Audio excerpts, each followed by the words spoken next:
What's up, y'all? It's the mid-season premiere for Real Housewives of Atlanta, season 12, episode 13. We got a lot to talk about. It's been 2 weeks, and we have been dying for an episode. Great return. Let's chat. So in this episode, we have a sit-down between Eva, Cynthia, Tanya, and Kenya. Which Kenya arrives, she jumps right into what's going on by simply saying, "Oh, when I come dressed like this, I'm ready to read a bitch." Okay, all right, Kenya. Tanya, hears it. Everyone hears it. She jumps right into it and she's just like, okay, what's going on? Let's chat. Kenya is already on the defense. She's already aggressive. She starts calling Tanya out of her names, calls her a cunt. She questions Tanya's income. I have a problem with that because I just don't really think that was needed.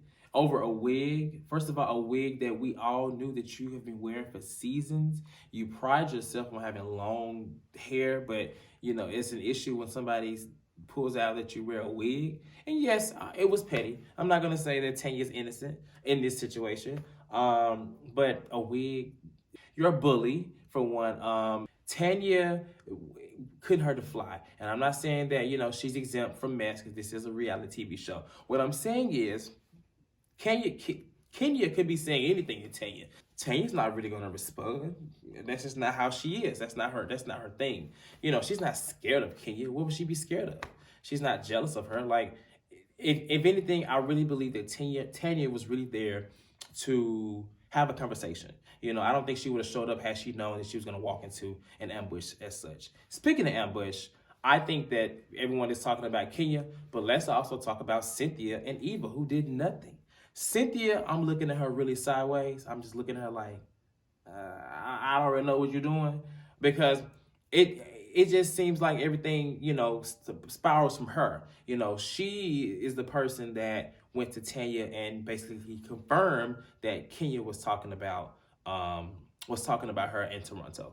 And I just think that's kind of messed up. But she could have allowed Kenya to go and talk to Tanya, since she was the one that kind of initiated in Toronto, but she didn't. And now she sets up this meeting where Eva's supposed to be the mediator. No, Eva was not the mediator. Eva is pregnant. She sat there and laughed and ate the cookies. The producers and the cast would just sit there and allow someone to just be massacred. And that's what and you can say I'm being dramatic, but I'm not. I think that it was just kind of brutal. It was very hard to watch. I watched it. I just came from the bar and I'm tipsy. And I'm like, is this really happening? Like, are we grown ass women acting like this? Well, we were. Well, they were. Kenya was. And I just think that, Kenya, she's going in about this lady's relationship, but she has a whole man who doesn't even want to be with her. And that's so harsh to say, but he doesn't want to be with her. The only thing he cares about is Brooklyn. I don't understand how she could even fix her lips to even say anything about anybody's relationship. She needs to be at home trying to get her man to talk to her outside of FaceTime. Tanya was not prepared. Tanya, I feel so bad, but it's a TV show, so I can't feel too bad. But what I did like was that she didn't get upset, at least on camera. She didn't get loud. She didn't really curse back.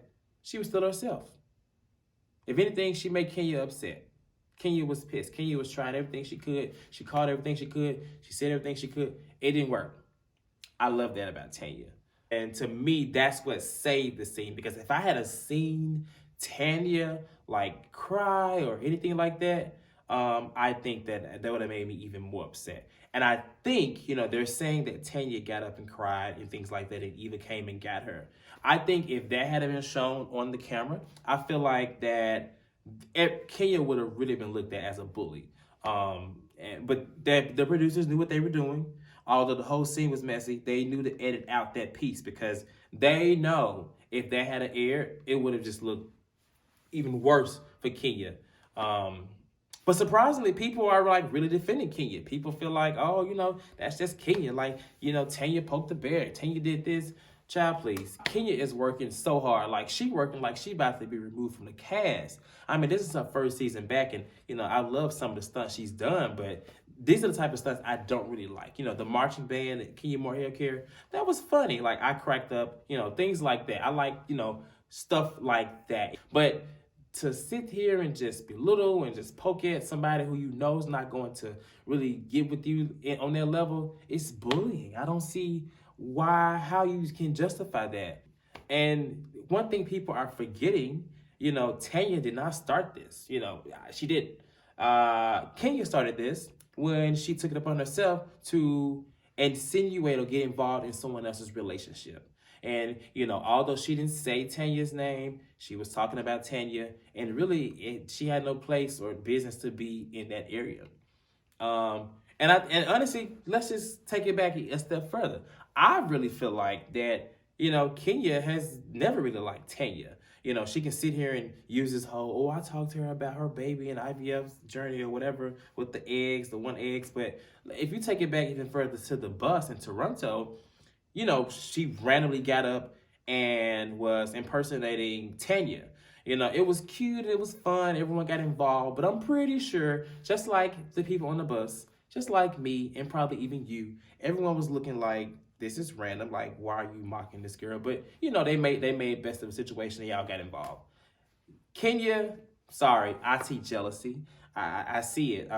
There's really nothing else you really can say. Why wouldn't anybody not be, jealous of Tanya? She was an RN. She's in tech. She's not married, but she has a fiance. She's living a very happy life. She loves her life. She's happy on life. And even if there was some infidelity issues within her relationship with Paul, and I'm not saying it is that's okay, but she's still a happy person. She doesn't get off by putting anyone down, such as Kenya. The cookie lady. Now, I don't know where they get these people from when they find these people, but no one that has ever been an outsider to the Real Housewives of Atlanta that come into the circle for any reason has ever been looked at as positive after their encounter with the ladies. I mean, the only person that ever looked slightly okay was Goshay. And that's because, she just dropped a little mini bomb, and it was Demetria. Demetria wasn't really a cast member. She was a supporting cast member, a friend. So it didn't matter. But, I mean, if you look at, the common law wife. You're right. Ooh, look what happened to that. Monique with a Y. I don't think she read me. I don't feel red. I mean, I feel like she felt Tammy, that had the crazy nephew that, knocked her out of Miami. Call an ambulance.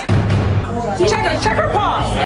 All these women come on the show, like, if I was somebody coming onto the show, I gotta come correct, and the cookie lady did not do that. First of all, she didn't come correct when she came with that soccer mom top on. Her hair was frizzy. She come with these same cookies, especially because Kenya was, hyping up as this girl is beautiful. She's gorgeous. She looks better than Tanya. And then the cookie lady shows up, and that's what we get. We get cookies, we get frizzy hair, we get a soccer mom top, and that's it. Like, I don't understand. I don't believe her story. I don't like the way she talked to Tanya.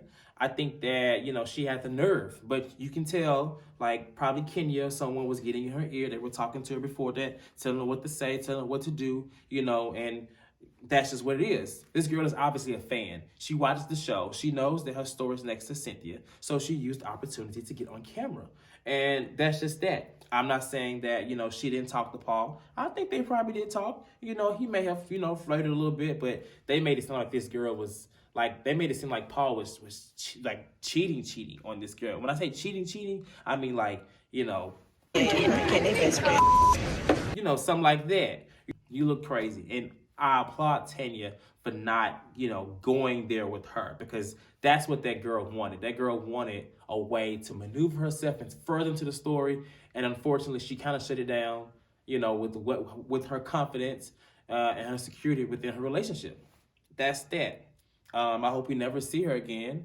And I really hate that for her because, whereas she probably thought she was getting on the show to promote her brand, she really got on the show and kind of, hurt her brand. Because what I'm seeing, and I went to the page myself, She had to like limit her comments. People are like wearing her page out. And then they're putting all these bad Yelp reviews on her business. Like, look at what you did. Like, why did you could have just kept that tea, that little small little, sugarless tea.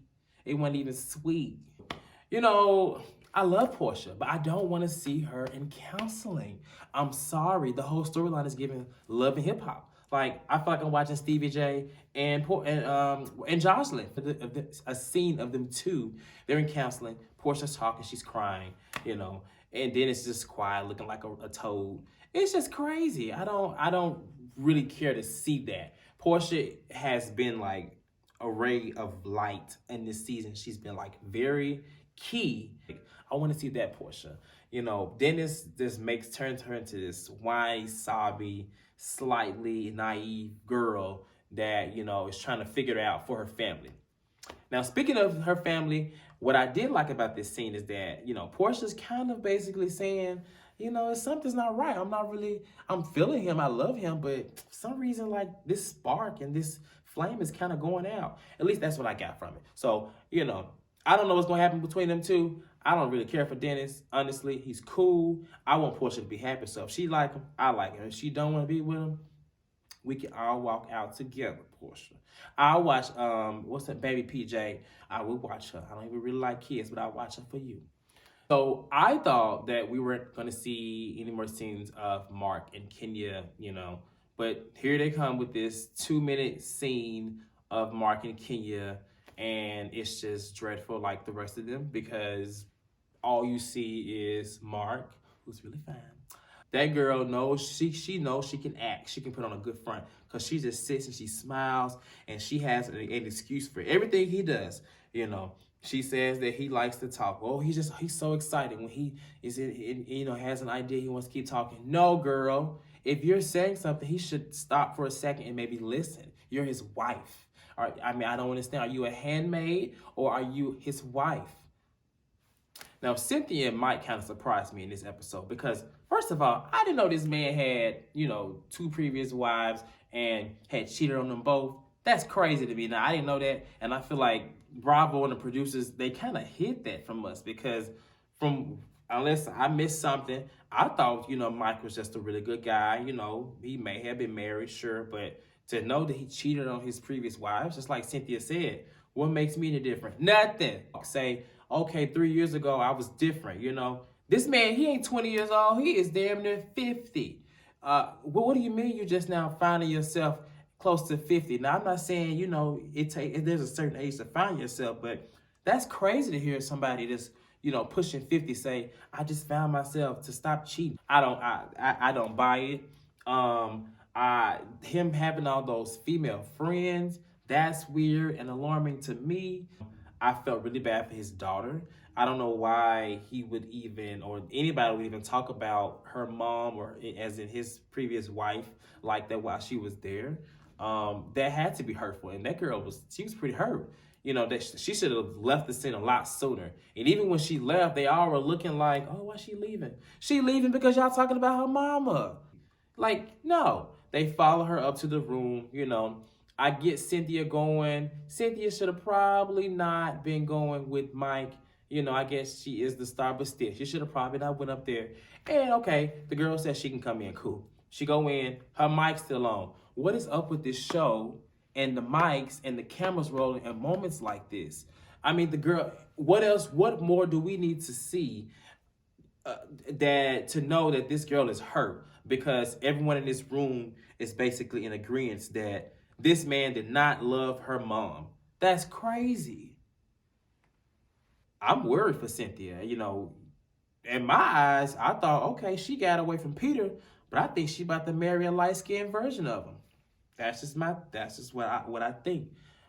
I hope not, but I'm just kind of worried. If Mike is all this, Cynthia, So that's really all I want to talk about in this recap and review. Thank y'all for leaning in to the lean. And until next week, I guess I'll see y'all later.